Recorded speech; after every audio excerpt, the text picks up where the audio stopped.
अत्यंत सोपं झालेलं आहे. त्याच्यामुळेच मी तिथपर्यंत सगळ्या रसिकापर्यंत पोहोचू शकलो.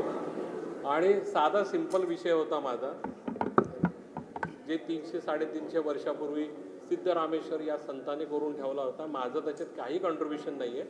लहानपणी बघितलेलं माझ्या मनावरती आघात झालेला पांढऱ्या कपड्यांचा तोच आघात मी आजपर्यंत चित्रातून दाखवतो आणि ते रसिकांना आवडतं. तसंच यांची चित्र हे पाहिल्यानंतर मला आठवलं माझं लहानपण, बालपण, आणि याच्यातूनच माझी चित्राची प्रेरणा आहे. आणि माझ्यासारखाही कोणीतरी तिथून शहरातून आला आहे, जसा रामचंद्र आहे आणि जसा हा मित्र पण आला आहे, तर मला असं वाटतं सगळ्या रसिकांनी त्याची दाद पोचली. आणि आपल्या मित्राला सपोर्ट करण्यासाठी रामचंद्रने मला सांगितलं की सर तुम्हाला यायचं आहे. मला मुळीच सांगितलं नव्हतं. जसं तुम्ही ॲक्सिडेंटली आहे तसं मी पण ॲक्सिडेंटली चालू आहे.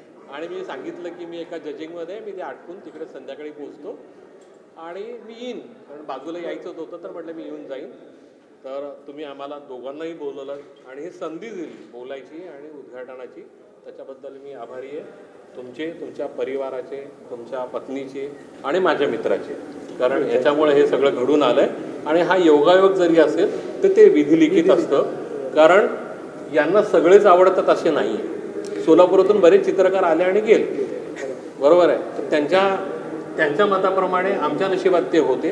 मी जरी धर्माने ख्रिश्चन असेल आणि प्रॅक्टिसही ख्रिश्चन जरी असेल तरी मूळ मी धर्म मानत नाही, कारण हा शेवटी आपल्या मनावरती झालेले आघात तोच चित्रकार नेहमी पेंट करत असतो किंवा कवी लेखक करत असतात. तर ते आम्ही सातत्याने करत राहू असं मला वाटतं. आणि माझी मी 2 शब्द संपवतो. धन्यवाद.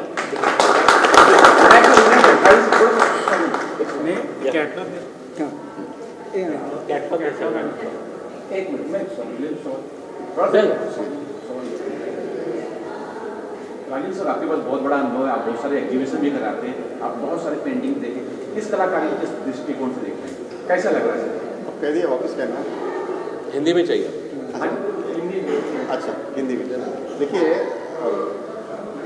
बहुत कलाकारों की कला देखना और आज मैं यहाँ जो देख रहा हूँ वो देखना, हर एक चीज़ एक अलग होती है। पेंटिंग जो है ये अपना अपना जो आर्टिस्ट है अपना खुद का एक्सपीरियंस उसमें आता है। अभी विनायक के यहाँ अगर देखे जाए तो फर्स्ट पार्ट जो है यहाँ पे उन्होंने नंदी पे, बुल पे काम किया है। नंदी जो गांव में जिसकी पूजा होती है, और नंदी के साथ में आप उन्हें जब हम छोटे थे तो मुझे लगता है यहाँ पे जो किसान है उनका परिवार भी दिखाया है। थोड़ा आगे जाएंगे तो लैंडस्केप्स है, ब्यूटीफुल वाटर कलर, जो ट्रांसपेरेंसी जो वाटर कलर में आती है जिसमें एक मैजिक आता है, तो विनायक ने वो अपने वाटर कलर लैंडस्केप में भी एक जान डाली है, लाइव किया है। और थोड़ा आगे देखेंगे आखिरी वॉल पे तो इन्होंने बनारस, काशी यहाँ पे जहांगीर आर्ट गैलरी में लाके खड़ी की। तो यहाँ पे दूर से जो पेंटिंग दिख रही है, बनारस घाट दिख रहा है, ब्यूटीफुल वाटर, उसका रिफ्लेक्शन, मुझे तो लग रहा है कि मैं वहीं बैठा हूँ वहाँ पे। तो इतने अच्छे तरीके से इन्होंने ये काम किया है। काम के बारे में कहने जाओ तो शाम हो जाएगी, रात हो जाएगी। उनको मैं फिर से दोबारा बहुत बहुत बधाई दूंगा। और जो उन्होंने जो मार्ग पे चले, जैसा भी जॉन सर ने कहा कि सोलापुर की काफ़ी बड़ी ट्रेडिशन है आर्ट में। सोलापुर में हम लोग अगर सिर्फ चित्रकार शिल्पकार काउंट करने जाएंगे तो भी काफ़ी थोड़ा समय लगेगा। तो ये परंपरा को ये आगे लेके जा रहे हैं, वो बहुत अच्छी बात है। और पेंटिंग, जॉन सर ने कहा कि वो प्रैक्टिसिंग क्रिश्चियन है, ये तो मैं पहली बार सुना, क्योंकि उनकी पेंटिंग में, उनकी बात में वो कहीं रिफ्लेक्ट होता ही नहीं है। क्योंकि उनकी पेंटिंग जो मैं देखता हूँ, वो पेंटिंग में तो एक अलग स्पिरिचुअल वाइब्रेशंस आते हैं। वो कोई धर्म के नहीं है, जो स्पिरिचुअल वाइब्रेशंस होते हैं उसमें कोई ये बंधा नहीं होता है कि ये पर्टिकुलर रिलीजन है वही बंधा होता है। तो ये सब आर्ट सबको लेके चलती है। और विनायक का अलग अलग सब पेंटिंग अगर देखी जाए तो ऐसा जीवन का कोई पहलू नहीं कि उन्होंने अपने कैनवास पे नहीं लाया। सब है, नंदी है, किसान है, परिवार है, लैंडस्केप है, बनारस घाट है, और क्या चाहिए। तो विनायक को बहुत बहुत बधाई। और फिर से कहूँगा ये इतना अच्छा प्रदर्शन है, यहाँ पे लोग आए बम्बई के और बम्बई के लोग आते हैं, अच्छा काम करने के बाद एक थोड़ा सा लक भी होता है, लक लगता है, तो whole lot of efforts with little bit of luck वो क्लिक होगा। और मैं आशा करता हूँ कि सैटरडे संडे तक ये पेंटिंग अच्छे अच्छे घरों में मुंबई के जाए। Thank you sir. जी सर, आपकी क्या प्रतिक्रिया होगी ये आप जो विनायक मूर्ति जो पेंटिंग लगी हुई, थोड़ा कुछ बोलना चाहेंगे? या बिल्कुल, जी बेसिकली विनायक की पेंटिंग देखने के बाद आपको 2-3 चीज़ें बिल्कुल लगातार हैमर करती है।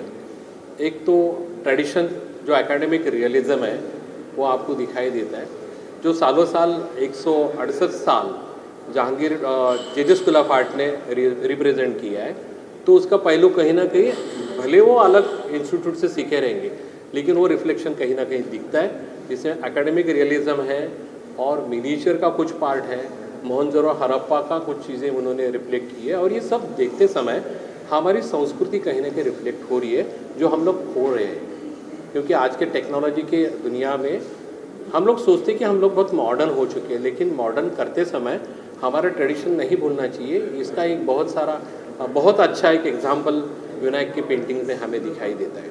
जैसे राजेंद्र सर ने कहा कि हमें बनारस का घाट दिखाई देता है, वो घाट देखते समय मुझे जहाँ से ये परिचित है उस सिद्धेश्वर मंदिर की घाट भी ऐसे कहीं दिखाई देता है।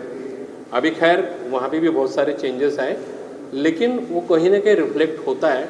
और एक ही शहर से ताल्लुकात रखते हैं तो बिल्कुल वो प्यार और प्रेम हमारे पेंटिंग के अंदर वो दिखाई देने वाला है इनके।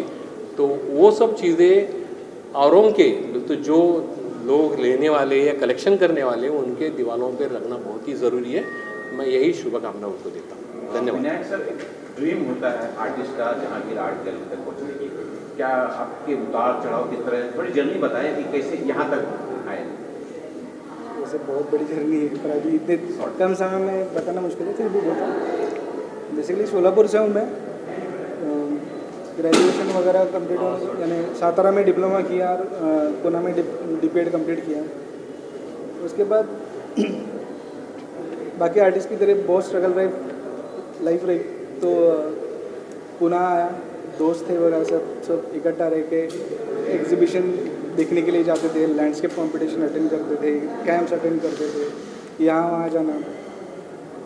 फिर उसके बाद एक एक करके जहांगीर आर्ट गैलरी वगैरह ये सब हमें पता चलने लगी कि यहाँ पे प्रेजेंट होती है, तो यहाँ पे प्रेजेंट होने के लिए क्या क्या चीज़ें ज़रूरी है, कैसे पेंटिंग्स करने हैं, किस तरह उसकी पढ़ाई करनी है, ये एक एक चीज़ें ध्यान में आती रही। उस हिसाब से बहुत हमारे कॉलेज के गुरुजन हैं और बड़े बड़े आर्टिस्ट हैं, उनका मार्गदर्शन भी बहुत मिला मुझे।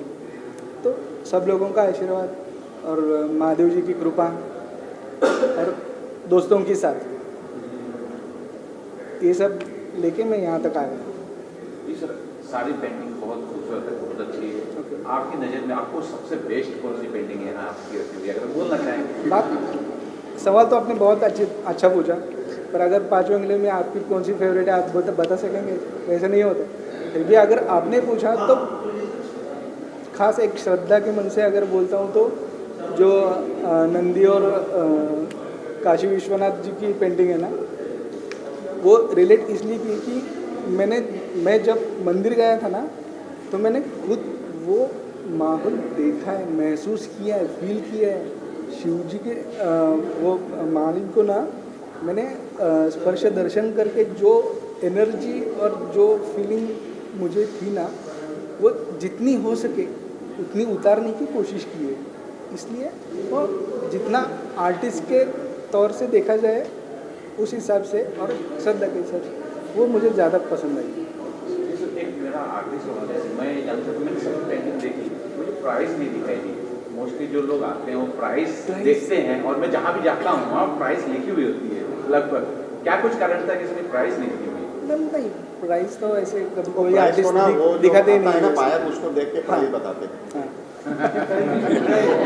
ये सर को ज़्यादा मालूम है, एक्चुअली राजेंद्र सर को ज़्यादा मालूम है। तो प्राइस में डिस्कस नहीं करते। देखिए ये अपना स्टूडियो में काम करते हैं, जब आर्टिस्ट काम करता है तो वो आउटपुट नहीं देखता, मतलब आप लास्ट इंटरप्रेट, गीता में भी कहा है कर्म किए जा फल की इच्छा ना करे, तो आप फल पूछ रहे हैं, तो ये पूछना ही मतलब बहुत बहुत वो ऐसे है ये